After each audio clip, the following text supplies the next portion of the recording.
Lawyer ఉండగానే ధాత్రి డాక్టర్ని పిలిపిస్తుంది. Doctor గారు వచ్చారా, మా ఆయనది మామయ్య గారిది బ్లడ్ తీసి DNA టెస్ట్ చేయండి అని ధాత్రి చెప్పడంతో అలాగే అని కేదార్ ముందుగా బ్లడ్ ఇస్తూ ఉంటాడు. ఇప్పుడు మామయ్య గారిది తీసుకోండి అని ధాత్రి చెప్పడంతో సుధాకర్ కూడా ఇస్తూ ఉంటాడు. అయితే ఎప్పుడైతే డాక్టర్ సూది కూర్చోబోతూ ఉంటాడో, ఏమబ్బా ఏంటి నువ్వు బ్లడ్ ఇవ్వడం ఏంటి, నువ్వు ఇవ్వడానికి వీల్లేదు అని వైజయంతి అరుస్తూ ఉంటుంది. ఇదిగో డాక్టరు, నువ్వు ముందు పో ఇక్కడ నుంచి అని వైజయంతి అరుస్తూ ఉంటుంది. అత్తయ్య గారు అంటూ ధాత్రి గట్టిగా అరుస్తూ ఉంటుంది. ఏందమ్మి ఏంది, ఇప్పుడు ఇక్కడ జరగడానికి వీల్లేదు, బ్లడ్ తీసుకోవడానికి వీల్లేదు అని వైజయంతి అంటే, ఇక్కడ బ్లడ్ తీసుకోకుండా ఎవరు అడ్డుకోవడానికి వీల్లేదు అని ధాత్రి అంటూ ఉంటుంది. అయితే నేను చచ్చిపోతాను అంటూ కత్తి తీసుకొని వైజయంతి బెదిరిస్తూ ఉంటుంది. అత్తయ్య గారు అంటూ ధాత్రి కౌశికి అరుస్తూ ఉంటారు.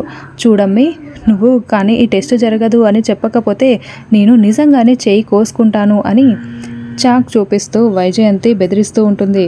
ఇలాంటి బెదిరింపులకి మేము లొంగిపోతున్నాం కాబట్టి ఇలా మేము అవమానాలు పడాల్సి వచ్చింది. ఈరోజు మేము అవమానపడ్డాము అంటే దేనికే కదా, కాబట్టి టెస్ట్ జరగకుండా ఎవ్వరూ అడ్డుకోలేరు, టెస్ట్ మాత్రం జరిగి తీరాల్సిందే అని ధాత్రి అనడంతో వెంటనే వైజయంతి చేయిని కట్ చేసుకుంటుంది. పిన్ని అంటూ కౌశికి కేదార్ ఇద్దరు చాలా బాధపడుతూ ఉంటే వైజయంతి చేతికి రక్తం కారిపోతూ కింద పడిపోతూ ఉంటుంది. నిషి యువరాజ్ అయితే చాలా షాకింగ్గా చూస్తూ ఉంటారు.